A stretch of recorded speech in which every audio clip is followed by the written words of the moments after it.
Ребят, всем привет, всем доброго времени суток. Меня зовут Ева Лехцер, вы на моем канале. И для вас я снимаю видео по вашим просьбам и заявкам в Инстаграм на тему «Ваш самый сильный страх. Причины и методы проработки». Будем сегодня это смотреть. Работаю сегодня с колдовским Таро. Для вас традиционно я выложу 8 вариантов. И то, поверьте, эти 8 вариантов для кого-то могут не дать ответ на его вопрос. Здесь, в принципе, может не быть вашей ситуации, потому что вас сотни тысяч, и для всех 8 вариантов физически подойти не могут. В основном эта информация будет тем, кто, знаете, говорю, ментально посылал запрос, кто действительно искал ответ на этот вопрос, ну и Вселенная показала ему это видео. Поэтому давайте с вами настроимся на расклад. Подумайте о том, что вас больше всего тревожит, а мы посмотрим. Вы можете выбрать аркан с точки зрения нумерологии, то есть подумать о той цифре, которая для вас наиболее привлекательна, или выбрать аркан визуально, который будет смотреть на вас. Итак, ваш самый сильный страх. Ваш самый сильный страх.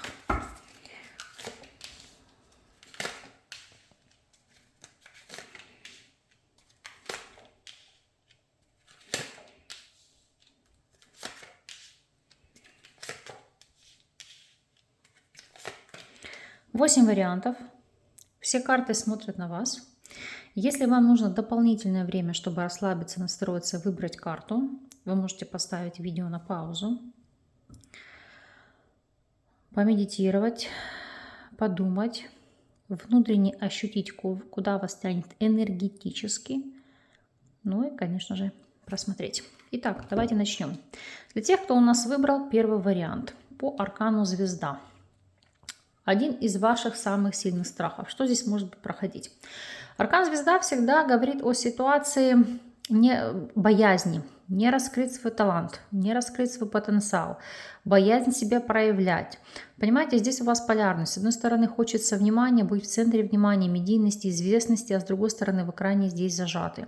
Еще как дополнительно по звезде может проходить страх у человека замерзнуть, либо быть утопленником. Уж простите за такую трактовку, но это внутренние подсознательные какие-то страхи, которые могли у вас лежать с детства, то есть в бессознательном.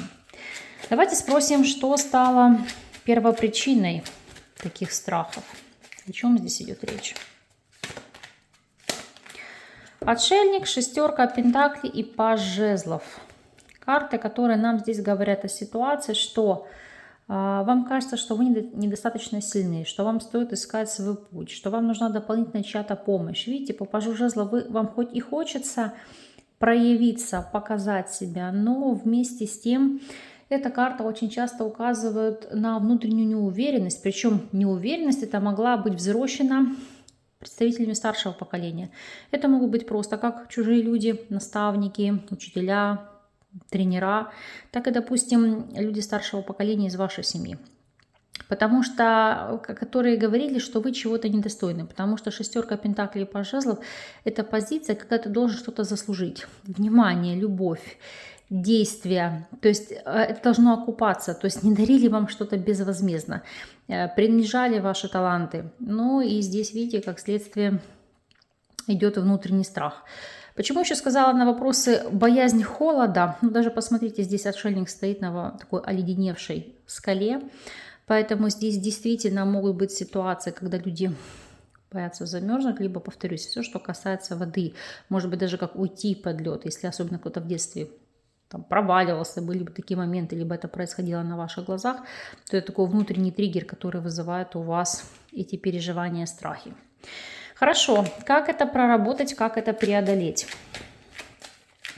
Как это проработать, как это преодолеть? Здесь тройка мечей, колесница и десятка чаш. Ну, у многих это, знаете, ситуация из раненого сердца произойдет тогда, когда вы создадите свою семью. Когда вы в своей семье будете получать любовь, отдачу, именно уже вашу, да, которую создаете вы.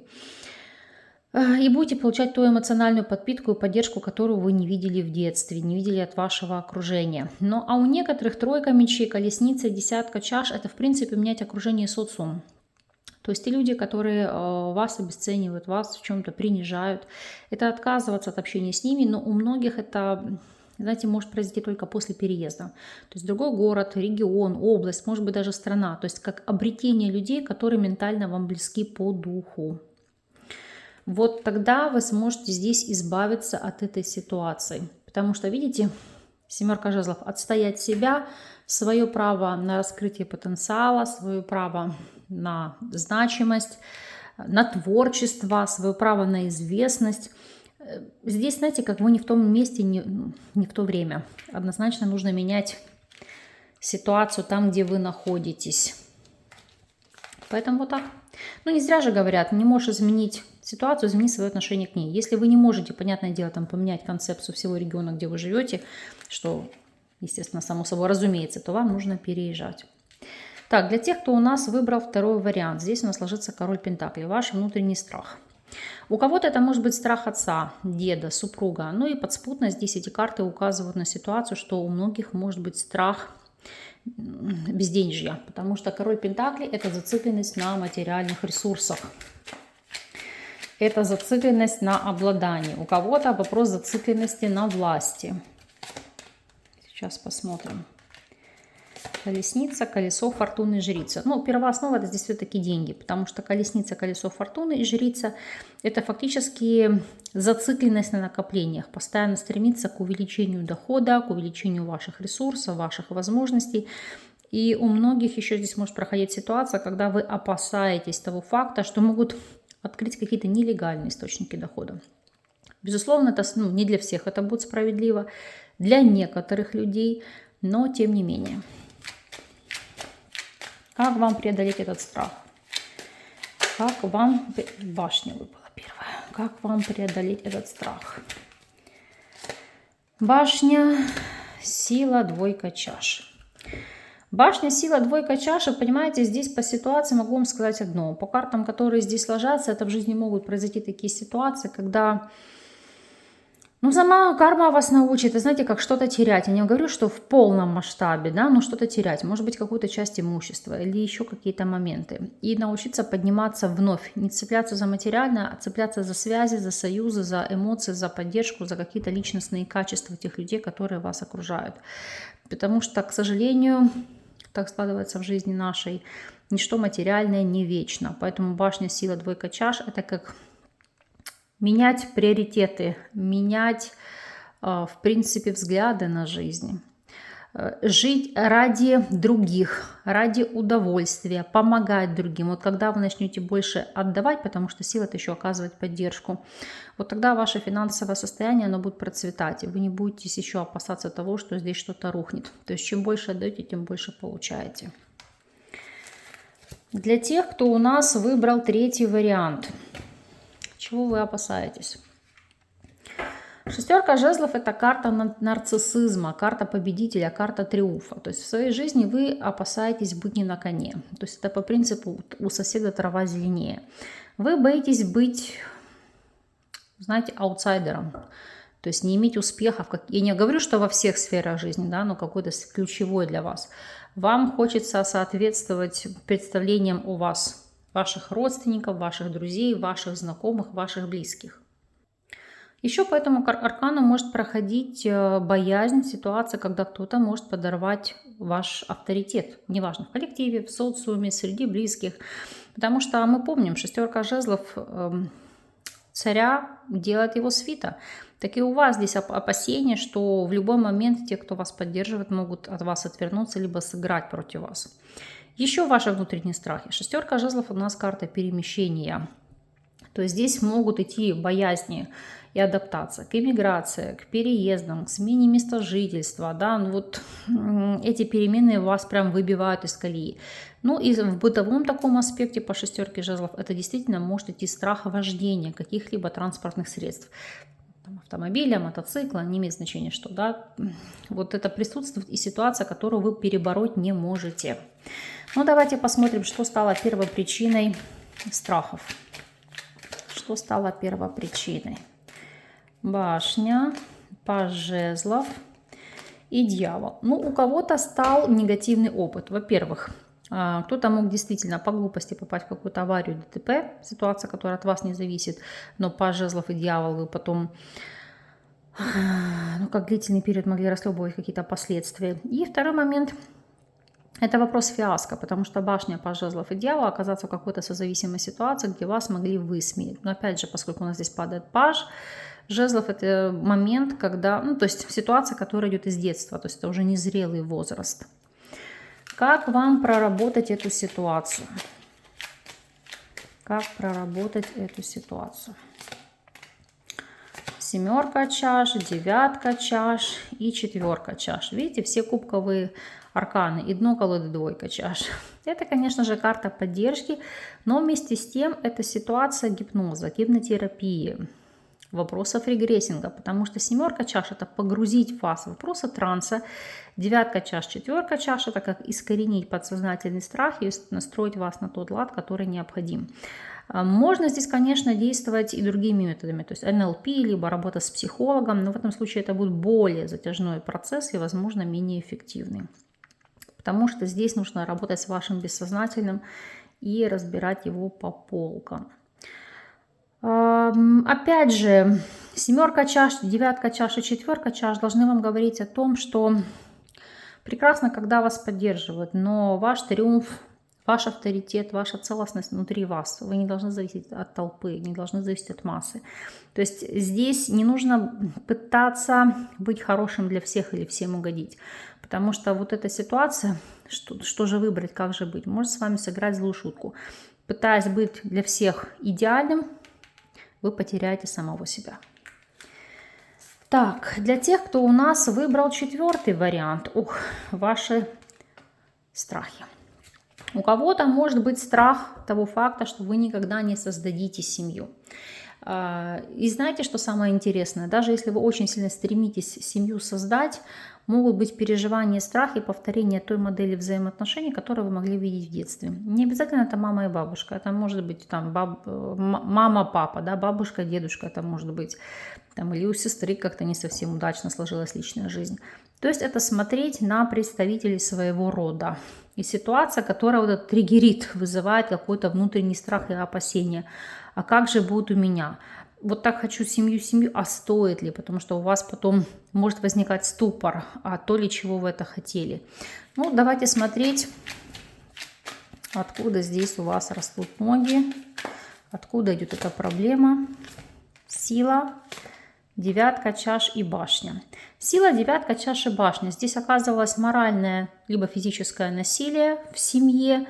Девятка чаш и башня под воздействием алкоголя. То есть мог человек терпеть какие-то оскорбления, унижения, побои, и как следствие есть, ну, или видеть, да, как, допустим, относились к матери и так далее. То есть это то, что накладывает отпечаток, и ситуация, от которой вот сложно избавиться, потому что есть боязнь пережить наново тот же сценарий. Как преодолеть эту проблему, этот страх, эту ситуацию? Туз жезлов, луна, туз пентаклей. Ну, во-первых, здесь может идти проработка рода через молитвы, через какие-то обряды, ритуалы. И второе, туз жезлов, луна и туз пентаклей через создание семьи, через воспитание собственных детей. И опять же, туз жезлов, луна и туз пентаклей – это работа с глубокими слоями вашего подсознания. Вот как бы, знаете, как вас это не улыбало, но здесь должна быть интенсивная практика, даже не просто с психологом, а с психотерапевтом. Потому что здесь вы просто боитесь посмотреть в глаза тем либо иным ситуациям и можете в своей жизни наступать на те же грабли. А здесь должна быть совершенно иная модель поведения. Здесь нужно осознать свою ценность, здесь не бояться этих страхов, озвучивать те проблемы, которые вас беспокоит. И видите, туз пентаклей – это как уйти в новое, плюс иметь защиту от всего этого. И я даже не говорю не сколько о защите энергетической, а о защите ментальной. Когда вы не позволяете кому-то некорректно с вами поступать или плохо к вам относиться, и сразу отсекаете таких людей из своей жизни ради ситуации внутреннего комфорта и баланса. Вы должны понять, что вы ценность. И по аркану умеренность, несмотря ни на что, первооснова – это вы, ваш внутренний комфорт, И знаете, как ситуация внутренней гармонии. Далее, по 5-му аркану. Ваши внутренние страхи. 5 жезлов. Во-первых, вы очень сильно боитесь споров, конфликтов, быть участником каких-то перипетий. Кто-то может здесь бояться боевых действий. Плюс 5 жезлов — это еще часто противоречия, которые раздирают вас изнутри. Вы боитесь принимать решения. Вы боитесь нести ответственность. Вам вообще бы в идеале, чтобы это кто-то делал за вас. Ну, посмотрим, что стало первоосновой этого страха и этой ситуации. Кстати, по 5 жезлов это еще страх конкуренции, то есть участвовать в каких-то соревнованиях, кастингах, конкурсах и так далее. Туз жезлов, смерть и отшельник. Все идет из импульса, когда вас не оценили по достоинству, вы прожили какой-то провал в соревнованиях, в споре, в конфликте. Ну, когда, давайте назовем так, вас уделали по полной. И у вас, соответственно, вот у жезлов смерти и отшельник пропала какая-либо мотивация участвовать в каких-то спорах, конфликтах и выяснении взаимоотношений. Опять же, если смотреть вопросы, да, боязнь боевых действий, тут целесообразно, потому что тут жезлов сохранить внутренний огонь, и смерть отшельника — это боязнь смерти. Но здесь как бы логический страх, он присущ каждому человеку. Это инстинкт, который нас спасает в многих таких не совсем хороших ситуациях. То есть здесь это прорабатывать не нужно. Но единственное, если вы совсем на этом циклитесь, тогда да, имеет смысл. В остальном же страх конкуренции. Смотрите, вы хотите всегда быть на лидерских позициях, а вы не умеете проигрывать. Потому что смерть отшельник — это даже если случилась какая-то неудача, это искать свой путь, смотреть, что вы сделали не так, что можно улучшить, а вы к этому не готовы. Но колода у вас король чаш. Это, конечно же, опять же, все, что касается психологии, самоанализа и самокопания. То есть нужно признаться в себе, что нужно эти моменты проработать. Хорошо. Что вам все-таки нужно здесь сделать? Что необходимо? 9 жезлов, 4 чаш и король жезлов. Смотрите, не бояться отстаивать свою точку зрения, не бояться, что кто-то, как говорю, попытается вам поправить корону. Да? Суть не в этом, потому что 4 чаш, основное, в чем, знаете, как заключается ваша проблема, это хорошая мысля приходит опосля. Когда вы не можете в споре вовремя предоставить какие-то аргументы, парировать. И вас это выбивает из колеи. Поэтому вам, конечно же, легче уйти от конфликта, чем в нем участвовать. Плюс это как вопрос сохранения энергии. С одной стороны, позиция правильная, но с другой стороны, все-таки вот король жезлов, знаете, как для удовлетворения ваших собственных амбиций, 4 чаш и 9 жезлов, нужно учиться отстаивать свои интересы. Пожалуйста, психология, манипуляции, НЛП, курсы ораторского мастерства – это все то, что вам поможет преодолеть внутреннюю неуверенность в себе. То есть это вот в этом заключается ваша проблема и ситуация. Так, для тех, кто у нас выбрал 6-й вариант. Чего вы боитесь? Ну, немножечко созвучно с 5 жезлов. 2 мечей – это такая позиция «я в домике». Ничего не вижу, никого не слышу. Вы боитесь быть свидетелем каких-либо ситуаций. Ну, в принципе, знаете, говорю, понятым и давать показания. Но понятно, что это никому неприятно. Второе. Участвовать, опять же, в каких-то спорах, конфликтах. Вы не готовы принимать решения. У вас постоянно двойственность. Вы утром приняли решение одно, вечером второе. И постоянно колеблетесь в ситуации, а верный ли я сделал выбор. А пусть, может, лучше ситуация пойдет на самотек, этот выбор кто-то сделает за меня. То есть, если здесь еще есть какие-то попытки по 5 жезлов у людей что-то выбарывать или отстаивать, ну, по крайней мере, есть намерение. Здесь вот категорически нет. Нет, нет, нет. Ну, такое не в обиду, но некое, может быть, даже как амебное состояние. Давайте посмотрим, что стало первопричиной этого страха. Почему вы так закрываетесь? Император, императрица и падает карта карма. Ну, это очень сильно подавляли родители. Плюс родители несли всю ответственность за вас, за ваши поступки, за ваши действия. Решали, что вам нужно делать, как делать, что говорить, куда идти, чем заниматься.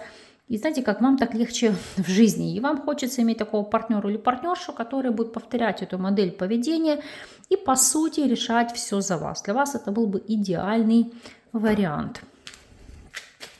Как проработать эту проблему, либо эту ситуацию? Как проработать эту проблему, эту ситуацию? Смерть, 7 жезлов, 5 мечей. Проработать это вы сможете только событийно, когда, говорю, карма щелкнет по носу, а именно, когда от вашего бездействия вы упустите какие-то значимые для вас в жизни варианты или ситуации. Ну, например, вы выбирали из 2 работ и маялись, и не знали, и тем хочется угодить, и этим, и вроде 2 классных приглашения и предложения, да, и вот те хорошие знакомые, те, и вы досидитесь на 2 стульях до тех пор, пока вам откажут и там, и там.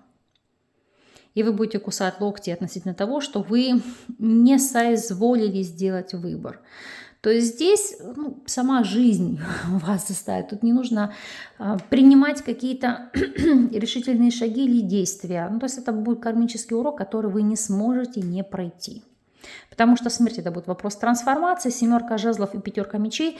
Это наконец-то научиться противостоять своим страхам, своей какой-то безответственности и боязнью последствий после принятия решений. Для тех, кто у нас выбрал 7 вариант. Влюбленные. Здесь не звучит тема выбора, здесь боязнь партнерства личного, делового, социального, то есть боязнь идти на контакт, заводить новые знакомства, связи, общаться, открываться, выстраивать отношения. Посмотрим, что стало этому первопричиной.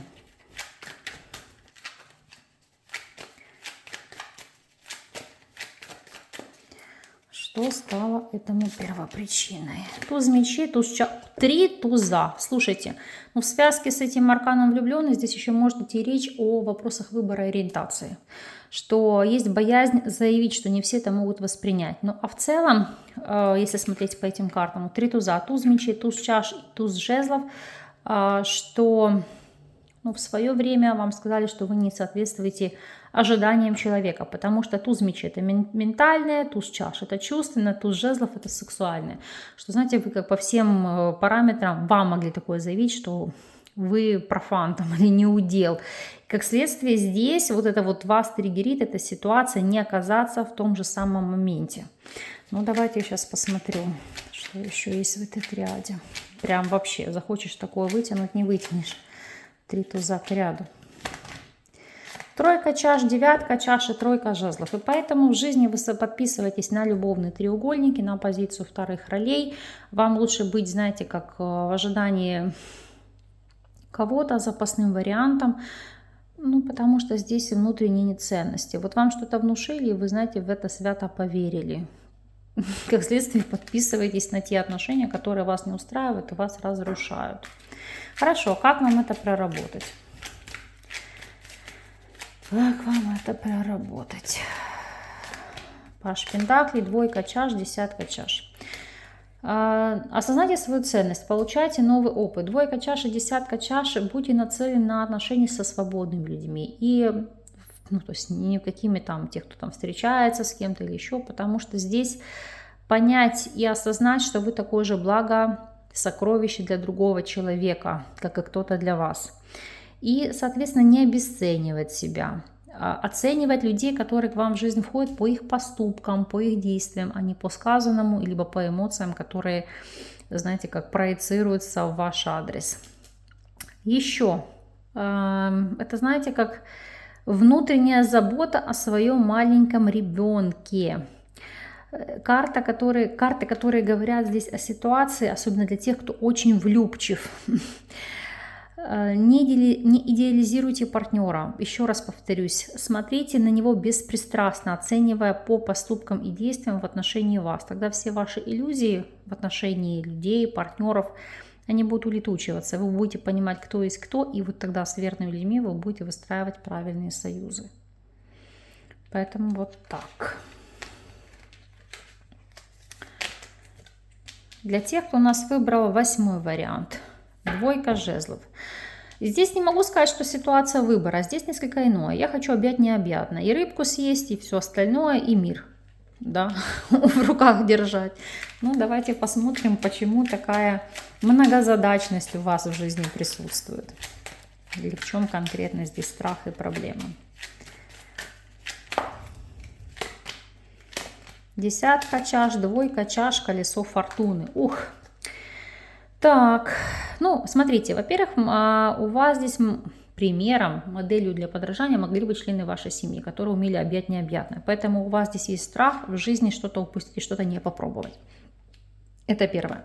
Второй момент. По этим арканам. Здесь могут быть переживания, страхи, а будет ли у вас вообще вторая семья, либо создание второго прочного союза, что вы можете быть не востребованы, либо, ну, потому что двойка жезлов — это сомнение еще, знаете, ситуация. А будет ли второй шанс, а будет ли возможность? Если вы спрашивали по вопросам личной жизни, то шанс и возможность будут однозначно. А почему вам хочется все объять необъятно и иметь всегда запасной вариант? Вот в этом вот вопрос. Давайте посмотрим, как вам проработать этот страх, иметь эти запасные варианты. Так. Как проработать этот страх? Когда вы поймете и осознаете, что у вас просто физически на все не будет хватать время и будут рушиться все ваши планы, вы сами откажетесь от этих вторых вариантов, от второй работы, от, не знаю, запасного, как говорю, любовника, либо от каких-то ситуаций, которые, ну, разрывают вас энергетически. То есть вы будете закрываться от бездумной траты времени, от бездумных начинаний, от распыления вашей энергии на ряд проектов. Почему? Потому что вы поймете, что это будет бесполезным. Потому что двойка пентаклей, пятерка мечей, девятка жезлов. Чем больше вы распыляетесь в многозадачность, тем больше ваших ресурсов, энергии утекает, и вы нигде не можете достигнуть результата. Безусловно, это не является справедливым для всех. Есть люди, как говорю, Юлий Цезарь, делают все сразу, но это не ваш случай. И вам нужно понять и осознать в жизни, что необходимо выбирать один вариант или одно направление, если вы хотите довести начатое до конца, ну, добиться того результата, к которому вы стремитесь. Ну, соответственно, вы тогда будете счастливы и обретете зону комфорта. Надеюсь, в этом раскладе вы смогли для себя открыть необходимую информацию, подчеркнуть нужное, понять вектор движения, исправление каких-то проблем и ошибок. Ну, и самое главное, по этим арканам не только понять, но и прописать себе план, как вы будете это делать, не откладывать в долгий ящик. Потому что целостность ваша, ментальная, моральная, духовная, она и есть самая главная составляющей любого счастья каждого из нас. Поэтому стремитесь к этому. Вот такой для вас вышел расклад. От вас, как всегда, жду комментарии под видео. Если видео было полезным, ставьте лайк, подписывайтесь на канал. И до новых встреч. Еще увидимся. Пока-пока.